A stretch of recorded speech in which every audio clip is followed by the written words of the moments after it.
সন্ধ্যার পর গ্রামে এক অদ্ভুত নিস্তব্ধতা নেমে আসে। চারদিক যেন হঠাৎ অন্ধকারে ঢেকে যায়। কেবল মাঝে মাঝে শিয়ালের ডাক বা ঝিঁঝি পোকার শব্দে সেই নীরবতা ভাঙে। এই গ্রামেই থাকেন রওশন আর তার একমাত্র ছেলে সায়েম। স্বামীকে হারানোর পর থেকেই রওশনের পৃথিবী বলতে কেবল সায়েম। ছেলেকে আঁকড়ে ধরে তিনি বেঁচে আছেন। রওশন মাঝে মধ্যেই ভাবেন জীবনটা কত অদ্ভুত, যে মানুষটা প্রতিদিনের ভরসা হঠাৎ এক সকালে তাকে হারিয়ে ফেলতে হয়। কিন্তু দুঃখের মাঝেও উপহার হয়ে আসে এক সন্তান। সায়েম আমার একমাত্র সম্বল। ছেলেটি এখন ক্লাস 7-এ পড়ে, শান্ত লাজুক স্বভাব। ওকে নিয়েই রওশনের সমস্ত জগৎ। কিন্তু সমস্যা হল রওশনের ভাই বোনেরা যারা একই গ্রামে থাকে তারা রওশনকে কখনোই ভালো চোখে দেখে না। হ্যালো বন্ধুরা, আজকের গল্পটা খুবই স্পেশাল, তাই সবাই রেডি থাকো। আমি গ্যারেন্টি দিয়ে বলতে পারি গল্পটা শেষ পর্যন্ত শুনলে তোমাদের পানি বের হয়ে যাবে। তাই ভিডিওটা শেষ পর্যন্ত দেখার অনুরোধ রইল। আর দয়া করে গল্পগুলো ভালো লাগলে ভিডিওটি লাইক, শেয়ার এবং আমাদের চ্যানেলটি দয়া করে সাবস্ক্রাইব করো প্লিজ। তো চলুন বেশি কথা না বলে গল্প শুরু করা যাক। স্বামী মারা যাওয়ার পর যখন তিনি বাবার বাড়িতে ফিরে আসেন, তখন ভাইদের স্ত্রীদের মনে অস্বস্তি শুরু হয়। ভাবিরা প্রায়ই ফিসফিস করে বলতো, একজন বিধবা এসে আমাদের ঘরে থাকবে, খাবে, আবার তার ছেলের খরচও আমাদের দিতে হবে। রওশনের বাবা তখন বেঁচে ছিলেন। তিনিই বলেছিলেন, আমার মেয়ে আমার ঘরেই থাকবে, তার ছেলে আমার নাতি, আমি ওদের দেখাশোনা করব। কিন্তু ভাগ্যের নির্মম খেলায় অল্প দিনের মধ্যেই বাবা মারা যান। সেই থেকে রওশন আর সাইম যেন পৃথিবীতে একা। ভাইদের ঘরে জায়গা না পেয়ে তারা আলাদা এক কাঁচা ঘরে থাকতে শুরু করে। দিন চলে যায়। রওশন সেলাই করে অন্যের বাড়িতে রান্নার কাজ করে, আর কখনো ধান কাটার মরশুমে কাজ করে কোনো মতে সংসার চালান। আর সেই সামান্য টাকাতেই সাইমের পড়াশোনার খরচ মেটান। রওশন সারাদিন কষ্ট করেন, তবু রাতে ছেলের মাথায় হাত বুলিয়ে বলতে ভোলেন না, তুই একদিন অনেক বড় হবি সায়েম, আমার দুঃখের কোনো হিসেব তখন আর থাকবে না। সায়েম তখন মায়ের চোখের দিকে তাকিয়ে ছোট্ট গলায় বলে, মা, আমি বড় হয়ে তোমার সব কষ্ট দূর করব, তুমি কেঁদো না। এই কথাগুলোই রওশনের বেঁচে থাকার শক্তি। কিন্তু সমস্যা এক জায়গায় থেকেই যায়। রওশনের ভাইয়েরা চায় সায়েম যেন পড়াশোনা না করে কাজকর্ম শুরু করে। তারা বলতো, ছেলেটাকে স্কুলে পাঠিয়ে কি হবে, শেষমেশ তো কৃষিকাজই করতে হবে, বরং এখন থেকেই মাঠে পাঠাও, উপকার হবে। কিন্তু রওশন জেদ ধরলেন, আমার ছেলে পড়াশোনা করবে, আমি হাড়ভাঙ্গা পরিশ্রম করব, তবু ওর পড়া বন্ধ হবে না। এই জেদই তাকে আলাদা করে রেখেছে। এভাবেই বছর গড়িয়ে যায়। সায়েম যখন ক্লাস 8-এ উঠল, তখন হঠাৎ একদিন অদ্ভুত কিছু ঘটতে শুরু করল। রওশন লক্ষ্য করলেন, রাতে তিনি শুতে গেলেই হঠাৎ অস্বাভাবিক ঘুমে ঢলে পড়েন, আর সকালে ঘুম ভাঙলে শরীরটা অবশ হয়ে থাকে, মাথা ঝিমঝিম করে। এমনকি মাঝে মাঝে জামাকাপড়ে অদ্ভুত দাগ লেগে থাকে। প্রথম তিনি ভেবেছিলেন এটা হয়তো অতিরিক্ত কাজের কারণে হচ্ছে, কিন্তু ধীরে ধীরে বিষয়টা সন্দেহজনক মনে হতে লাগল। কারণ তিনি দেখলেন সায়েমও প্রতিদিন সকালে অদ্ভুতভাবে ক্লান্ত থাকে, চোখ লাল, মুখ শুকিয়ে গেছে, যেন সারা রাত ঘুমায়নি। রওশনের ভেতরে ভয় জমতে শুরু করল। এমন কেন হচ্ছে? আমার ছেলেটা কি কোনো কষ্ট পাচ্ছে? এক রাতে রওশন সিদ্ধান্ত নিলেন, আজ তিনি ছেলের দেওয়া দুধ খাওয়ার ভান করবেন, কিন্তু সত্যি খাবেন না। কারণ প্রতিদিন রাতেই সাইম নিজ হাতে মাকে দুধ গরম করে খাইয়ে দেয়। সেদিন তিনি দুধ মুখে নিয়েই পাশের ঘরে ফেলে দিলেন, তারপর ঘুমানোর ভান করে শুয়ে থাকলেন। মাঝরাতে তিনি শুনলেন সাইম ধীরে ধীরে দরজা খুলে বাইরে বেরিয়ে গেল। রওশনের বুক ধরভর করতে লাগল। তিনি চুপচাপ পায়ের শব্দ অনুসরণ করে উঠানের দিকে গেলেন। দেখলেন সাইম কারো সঙ্গে কথা বলছে, কিন্তু অন্ধকারে মানুষটিকে স্পষ্ট দেখা গেল না, কেবল ফিসফিস শব্দ। সাইম বলছিল, মা যেন কিছু বুঝতে না পারে, ওকে ঘুম পাড়ানো দরকার। এই কথাগুলো শুনে রওশনের শরীর কেঁপে উঠল। পরদিন সকালে তিনি ছেলেকে কিছুই বলেননি, কিন্তু ভেতরে ভেতরে অদ্ভুত ভয় জমে গেল। আমার ছেলে কেন আমাকে এভাবে ঘুম পাড়ায়? ও কার সঙ্গে গোপনে কথা বলে? প্রতিদিনই তিনি নতুন নতুন রহস্য খুঁজে পান। কখনো জামায় অদ্ভুত দাগ, কখনো শরীর অবশ, কখনো ছেলের চোখে অজানা ভয়। এদিকে গ্রামে কানাঘুষা শুরু হয়েছে। কেউ কেউ বলছে রওশনের ছেলেটা নাকি মাঝরাতে কারো সঙ্গে দেখা করে, কেউ বলছে ও নাকি অশরীরীর ছায়ার সাথে মিশে গেছে। রওশন এসব গুজবে কান দেন না, তবু ভেতরে ভেতরে দুশ্চিন্তায় ভোগেন। একদিন দুপুরে তিনি বাড়ির পাশের পুকুরে কাপড় ধুচ্ছিলেন। তখন পাশের বাড়ির জাহেদা খালা এসে বললেন, বোন, শুনছিস তোর ছেলেকে নাকি কাল রাতে মাঠের দিকে দেখা গেছে? রওশন অবাক হয়ে বললেন, মাঠে, রাতের বেলা? জাহেদা খালা মাথা নেড়ে বললেন, হ্যাঁ, অনেকেই বলেছে ও একা নয়, কারো সাথে ছিল। রওশনের বুকের ভেতর কেমন যেন মোচড় দিল, তাহলে সত্যি কিছু হচ্ছে। সেদিন রাতে আবারও তিনি দুধ খাওয়ার ভান করলেন, এবার ঘুম ভান করতে করতেই চোখ আধ খোলা রাখলেন। মাঝরাতে হঠাৎ দেখলেন সাইম মশারির ভেতর থেকে বেরিয়ে আসছে, হাতে ছোট্ট একটা ব্যাগ। ধীরে ধীরে দরজা খুলে বাইরে গেল। রওশন নিঃশব্দে ওর পিছু নিলেন। বাড়ির পাশের বটগাছটার দিকে যেতেই দেখলেন এক অচেনা লোক দাঁড়িয়ে আছে। সাইম তার হাতে কিছু দিল, আর লোকটি ওকে কিছু প্যাকেট ধরিয়ে দিল। রওশন ঠকঠক করে কাঁপতে লাগলেন। আমার ছেলে কিসের লেনদেন করছে? এটা কি ওষুধ? ভোর হলে তিনি সাইমকে ডাকলেন। বাবা, তুমি রাতে কোথায় গেলে? সাইম মায়ের চোখের দিকে তাকালো না, শুধু বলল, কিছু না মা, পড়াশোনার জন্য কিছু বই কিনতে হবে তাই। কিন্তু রওশন বুঝলেন ছেলে মিথ্যে বলছে। এইভাবে একের পর এক রহস্য জমতে লাগল। রওশন দিনভর কাজ করতে যেতেন, আর রাতে ছেলের অদ্ভুত আচরণ লক্ষ্য করতেন।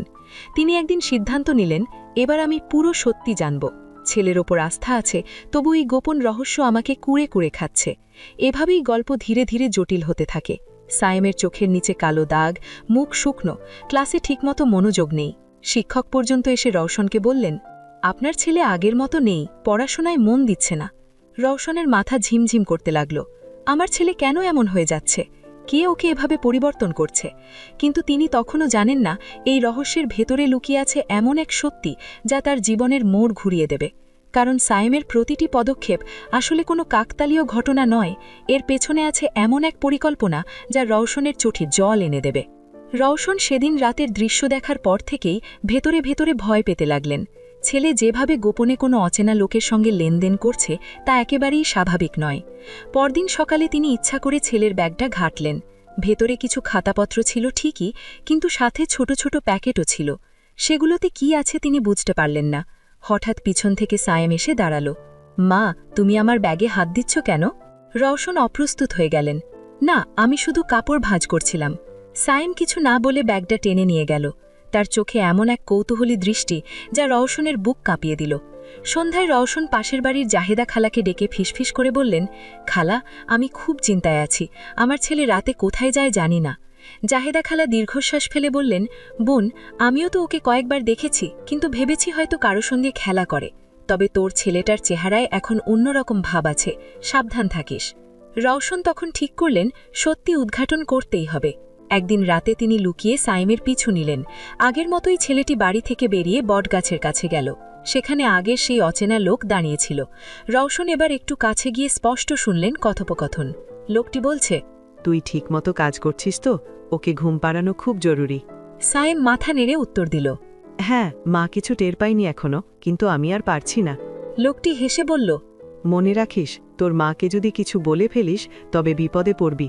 আমাদের কাজ শেষ না হওয়া পর্যন্ত চুপ থাকতে হবে। রওশনের মাথায় যেন বাজ পড়ল। আমার ছেলে আমাকে কেন ঘুম পাড়াচ্ছে? ওকে বাধ্য করছে কারা? তিনি কাঁপতে কাঁপতে ফিরে গেলেন। পরদিন রওশন ছেলের সাথে সরাসরি কথা বললেন। সাইম, তুই আমাকে কিছু লুকাচ্ছিস? কেন রাতে বাইরে যাস? সাইম কিছু না বলে চুপ করে থাকল। তারপর নিচু গলায় বলল, মা, তুমি এখন কিছু জানো না, সময় হলে আমি সব বলবো। রওশন চোখের জল আটকাতে পারলেন না। তুই আমার বুকের সন্তান, তোর থেকে কিছু গোপন থাকবে কেন? সায়েম আবারও কিছু বলল না। দিন কয়েক পরে গ্রামের লোকজনের কানাঘুষা আরও বেড়ে গেল। কেউ বলল রওশনের ছেলে হয়তো মাদক ব্যবসায় জড়িয়ে পড়েছে। কেউ বলল ওকে নাকি অশরীরীরা ব্যবহার করছে। রওশনের কান পর্যন্ত সবই পৌঁছাল। তিনি ভেতরে ভেতরে দমে গেলেন। এক রাতে তিনি সাহস করে বটগাছের আড়ালে দাঁড়িয়ে রইলেন। তবে এবার দৃশ্যটা ভিন্ন। অচেনা লোকটির হাতে মোটা টাকা। সে সায়েমকে দিল আর বলল, দেখ, এই টাকাগুলো দিয়ে তোর মাকে ভালো খাওয়াবে, কিন্তু তাকে কিছু টের পেতে দিবি না। সায়েম টাকা নিয়ে মাঠের দিকে তাকিয়ে বলল, আমার মা যেন কষ্ট না পায়, এই শর্তেই আমি কাজ করছি। লোকটি হেসে উত্তর দিল, কষ্ট পাবে না, তবে আমাদের কাজ শেষ হলে সব বুঝবি। রওশনের বুকের ভেতর ঝড় বয়ে গেল। আমার ছেলে টাকা পাচ্ছে, কিন্তু কিসের বিনিময়ে? পরদিন তিনি ছেলেকে আবার জিজ্ঞেস করলেন, এই টাকাগুলো কোথা থেকে আনিস? সায়েম এবারও এড়িয়ে গেল, কিন্তু রওশন তার মুখে দৃঢ়তা লক্ষ্য করলেন। মা, তুমি শুধু বিশ্বাস রাখো, আমি যা করছি সব তোমার জন্য। রওশনের চোখ ভিজে উঠল। আমার জন্য? তাহলে আমাকে লুকিয়ে কেন করছিস? সায়েম কাঁপা গলায় বলল, কারণ তুমি জানলে ভেঙে পড়বে। এরপর একদিন ভয়ঙ্কর ঘটনা ঘটল।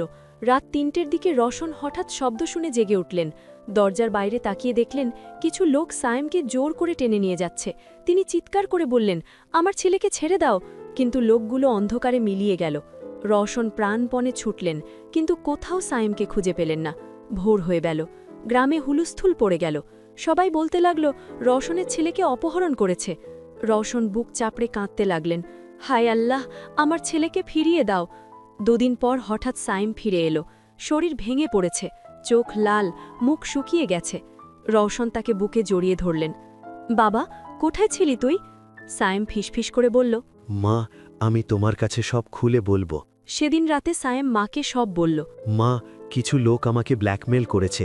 তারা বলেছিল যদি আমি তাদের জন্য কাজ না করি তবে তোমাকে ক্ষতি করবে, তাই বাধ্য হয়েই আমি তোমাকে ঘুম পাড়াতাম, যাতে তুমি কিছু টের না পাও। রওশনের বুক কেঁপে উঠল। কি কাজ করতে হতো তোকে? সাইম চোখ ভিজিয়ে বলল, তারা আমাকে দিয়ে মাদকের প্যাকেট লুকিয়ে রাখতে চাইত। আমি চাইতাম না, কিন্তু তারা তোমাকে মেরে ফেলার হুমকি দিত, তাই আমি ভয়ে রাজি হতাম। রওশনের মাথা ঘুরে গেল। হায় আল্লাহ, আমার ছেলেকে এমন কাজে জড়িয়েছে। কিন্তু সাইমের চোখে তখন দৃঢ়তা। মা, আমি আর ওদের জন্য কিছু করব না, আমি পুলিশের কাছে যাব। রওশন ভয়ে আতকে উঠলেন। না বাবা, ওরা আমাদের মারবে। সাইম মায়ের হাত ধরে বলল, মা, আমরা সত্যিই যদি চুপ থাকি তাহলে সারা জীবন কষ্ট পাব, তুমি আমাকে বিশ্বাস করো। পরদিন সাইম থানায় গেল, পুলিশকে সব খুলে বলল। পুলিশ সঙ্গে সঙ্গে ব্যবস্থা নিল।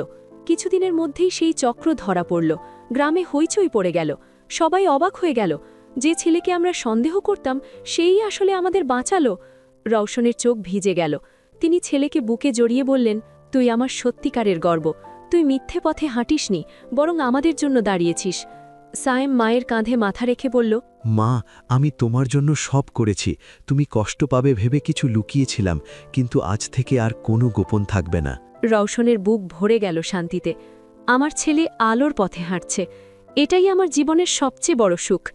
গল্পের শেষ বার্তা, মায়ের ভালোবাসা আর ছেলের সততা যে কোনো অন্ধকারকে পরাজিত করতে পারে। অন্যায়ের বিরুদ্ধে দাঁড়ালে ভয় আসবে, কিন্তু সত্যি শেষ পর্যন্ত জয়ী হয়। এই ছিল আজকের গল্প। ভিডিওটি ভালো লাগলে দয়া করে লাইক, কমেন্ট এবং চ্যানেলটি সাবস্ক্রাইব করে আমাদের সাথে থাকুন। দেখা হচ্ছে পরবর্তী ভিডিওতে। সেই পর্যন্ত সবাই ভালো থাকুন। ধন্যবাদ।